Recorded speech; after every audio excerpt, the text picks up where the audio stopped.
Hello, my name is Laura Rivera, and today I will talk to you about mental health among college students. Honestly, before anything else, I just want to be real with everyone here.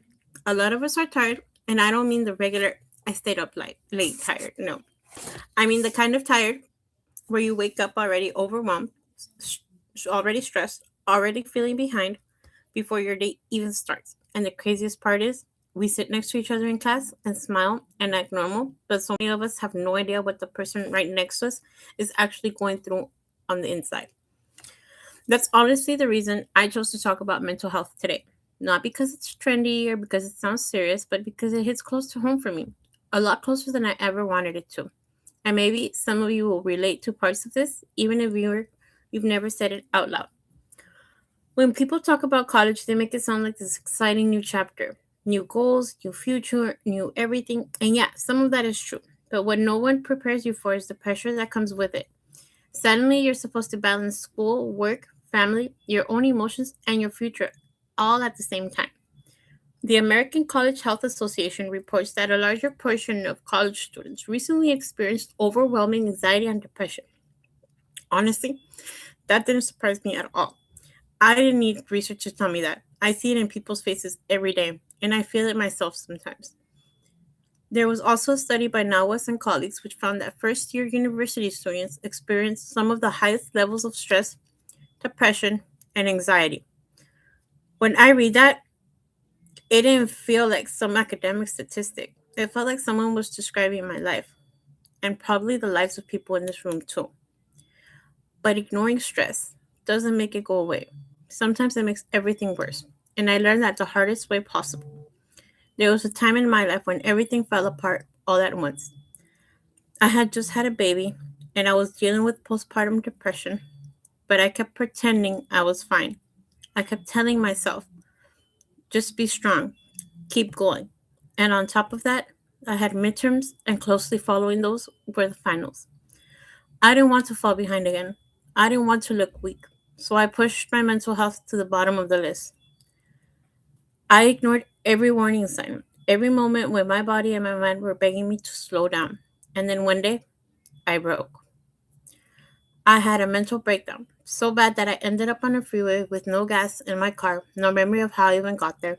And all I remember is the CHP pulling up and trying to figure out what was happening. They thought I was trying to hurt myself.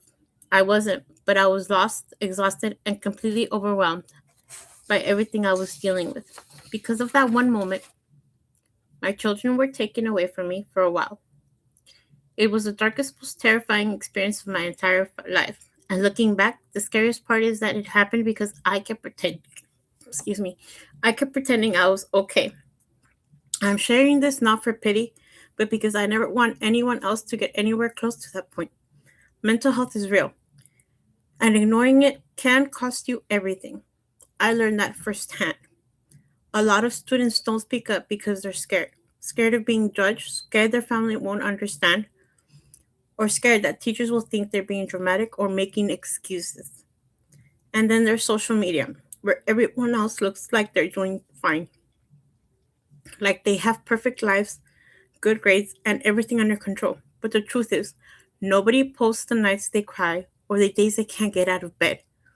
A global review by Shane colleagues explains that transitioning into college brings heavy emotional pressure due to academic demands, new environments, and sudden independence. It makes sense why so many students crumble quietly. We've been trained to say I'm fine, even when we're drowning, and I think that silence hurts us more than anything. If we want things to get better, we have to stop acting like mental health is something people should be embarrassed about. Schools need real support systems, not just flyers or hotlines you never hear about. More counselors, more mental health workshops, more understanding when students say they're overwhelmed. But honestly, support doesn't only come from schools, it comes from us, from each other to each other. Sometimes the most powerful thing you can do for someone is just noticing, asking, hey, are you actually okay? Not the automatic good, but the real answer. If someone had checked in on me, or if I felt safe enough to say, I'm struggling, maybe things wouldn't have gotten so bad. That's why I'm standing here sharing this. even though it's hard because silence almost destroyed me, and I don't want it to destroy anyone else. So if you're stressed or overwhelmed or tired in a way that sleep doesn't fix, please listen. You're not weak. You're not broken. You're not alone. You don't have to wait until everything falls apart to ask for help. Your mental health matters more than midterms, more than deadlines, and more than pretending life is perfect. We talk so much about success and grades, but none of that matters if we're breaking inside. Let's make mental health something we talk about, something we check in about, something we take seriously, ourselves and for each other. Thank you for listening.